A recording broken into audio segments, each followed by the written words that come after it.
दोस्तों बात करें अगर हमारे भारत के संगीत की तो जब से हमारे महापुरुषों ने हमें वेद पुराण शास्त्र ग्रंथ दिए हैं, संगीत तो तभी से चलता आ रहा है। बात करें अगर शुरुआती दौर की, जब भारत में कोई भी कंपनी नहीं थी, कोई भी म्यूजिक लेबल नहीं था, तो उस टाइम भी हम आपको बता दें कि भारत के उत्तरी और खासकर दक्षिणी ग्रामीण जो क्षेत्र थे वहाँ पर भी उस टाइम संगीत जोरों शोरों से चल रहा था।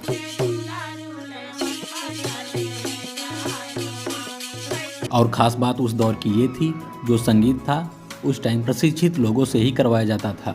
यहाँ पर मैं आपको बता दूं, जो उस शुरुआती दौर में जो भी संगीत हुआ करता था वो किसी फिल्मी गाने पर या किसी अश्लील गाने पर नहीं हुआ करता था। उस समय का जो संगीत था वो हमारी परंपराओं, मान्यताओं, रीति रिवाजों पर लोकगीत जैसे कार्यक्रम हुआ करते थे, उन्हीं पर हुआ करता था।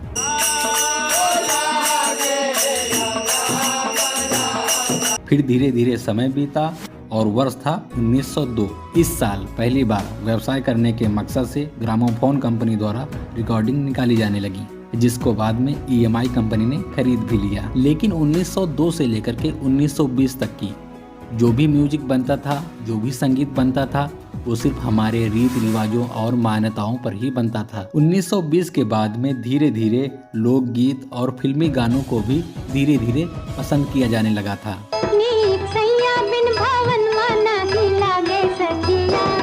फिलहाल धीरे धीरे समय बीता और अब साल आ गया था 1931। 1931 में पहली बार इंडिया में फिल्में भी बनने लगी थीं। 1931 के दौरान ही भारत में रेडियो प्रसारण सेवा भी शुरू हुई, जिसने भारतीय संगीत को थोड़ी सी लोकप्रियता दिलाने में मदद की। लेकिन उस समय रेडियो प्रसारण सेवा ज़्यादा प्रचलित नहीं थी। इस दौर में मैं आपको बता दूं, जो म्यूजिक सिस्टम यूज होता था उसे ग्रामोफोन बोलते थे, और इसमें जो डिस्क लगती थी उसे सलाक डिस्क के नाम से जानते थे। –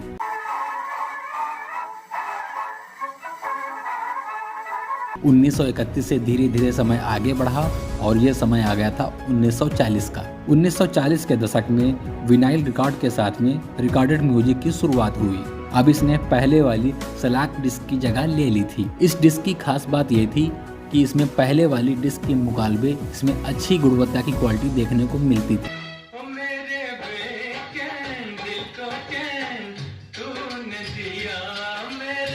इस तरह से दोस्तों संगीत की दुनिया में विनाइल डिस्क की अहम भूमिका देखने को मिली। धीरे धीरे समय और आगे बढ़ा और अब समय आ गया था रेडियो के विकास का। दोस्तों 1940 के दशक से लेकर के 1950 के दशक तक की म्यूजिक को प्रमोट करने के लिए रेडियो की अहम भूमिका देखने को मिली। सिर्फ संगीत ही नहीं, उस समय के जो कलाकार भी हुआ करते थे उनको भी प्रमोट करने के लिए रेडियो ने बहुत ही अच्छी भूमिका निभाई।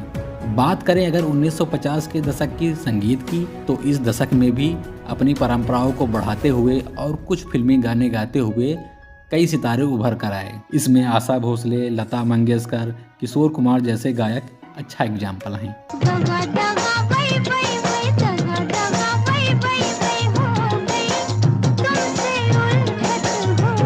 1950 के बाद में समय थोड़ा बदल चुका था, टेक्नोलॉजी थोड़ा सा एडवांस हो गई थी और ये समय था कैसेट टेप का। अब 1960 से लेकर के 1970 तक की विनाइल डिस्क की जगह कैसेट टेप ने ले ली थी।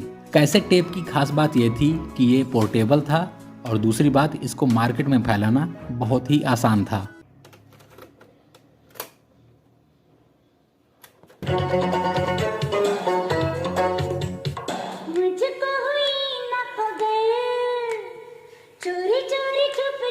दोस्तों 1960 के दशक में ही रॉक एंड रोल के नाम से कुछ और भी संगीत की दुनिया में शैलियां शामिल हुई और इन शैलियों ने भी अपने पारंपरिक संगीत को जारी रखा। इस बीच मोहम्मद रफ़ी और मुकेश जी जैसे और भी गायकों का आगमन हुआ और उधर 1970 के दशक में भी भारतीय संगीत अपने शास्त्रीय संगीत को आगे बढ़ाता हुआ नजर आ रहा था। इसमें हरिप्रसाद चौरसिया और जाकिर हुसैन जैसे कई सितारे भी नजर आए। खास बात ये रही दोस्तों कि इसी युग में डिस्को म्यूजिक का भी आगमन हुआ।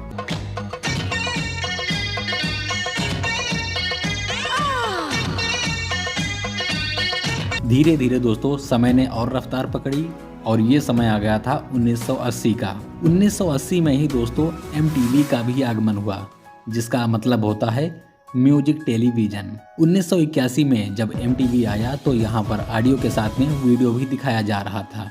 तो यहाँ पर जो गायक कलाकार थे उनको तो फ़ायदा हुआ ही, साथ में जो वीडियो कलाकार थे उनको भी थोड़ा सा पॉपुलैरिटी मिली। 1980 के दशक में ही पॉप म्यूजिक का भी प्रचलन देखने को मिला, जिसमें इंडस क्रीड जैसे कुछ बैंड इंस्ट्रूमेंट भी शामिल थे।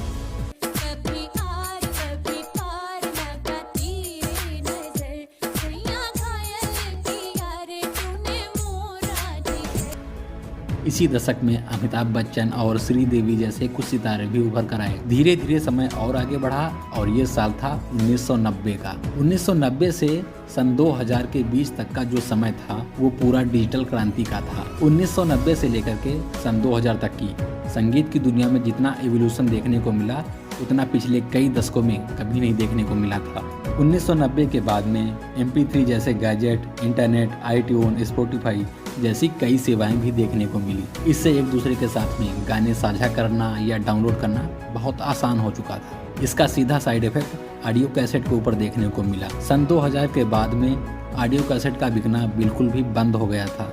बात करें अगर 1990 के दशक के म्यूजिक की, तो इस म्यूजिक में हिप हॉप, वेस्टर्न बीट कुछ ज़्यादा ही देखने को मिली।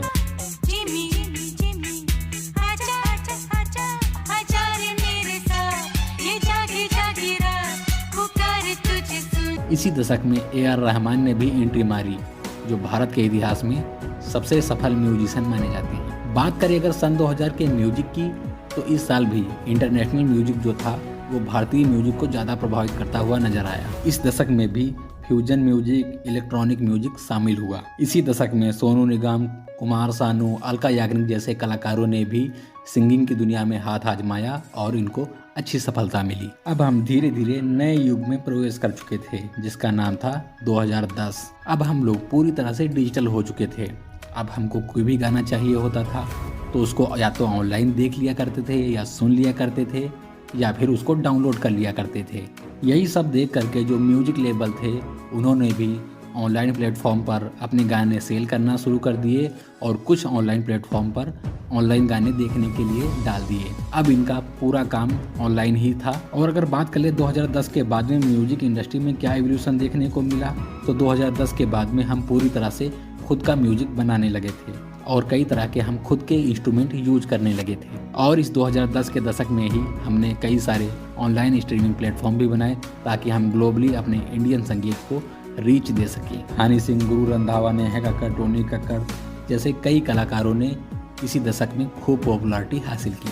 बात करें अगर 2010 से अब तक की, तो म्यूजिक इंडस्ट्री में हमने एक और इसमें जॉनर को ऐड किया जिसका नाम था EDM।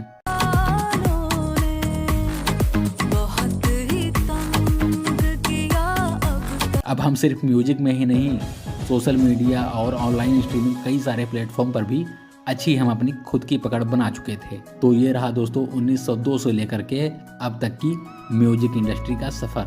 कुल मिलाकर बात की जाए अगर पिछले 100 वर्षों की, तो पिछले 100 वर्षों से हमारी म्यूजिक इंडस्ट्री ने काफ़ी प्रगति की हुई है और लोगों की डिमांड को देखते हुए अपने अंदर समय समय पर कई सारे बदलाव भी किए हुए हैं। जबकि इसमें कई सारे बदलाव तो कई बार नए नए प्रशंसकों को ढूंढने में, कभी कभी तो नए नए कलाकारों को ढूंढने में, तो कभी कभी नया संगीत को ढूंढने में किए जाते हैं। तो दोस्तों, आपने हमारे इस वीडियो को यहाँ तक ही देखा, इसके लिए आपको दिल से धन्यवाद।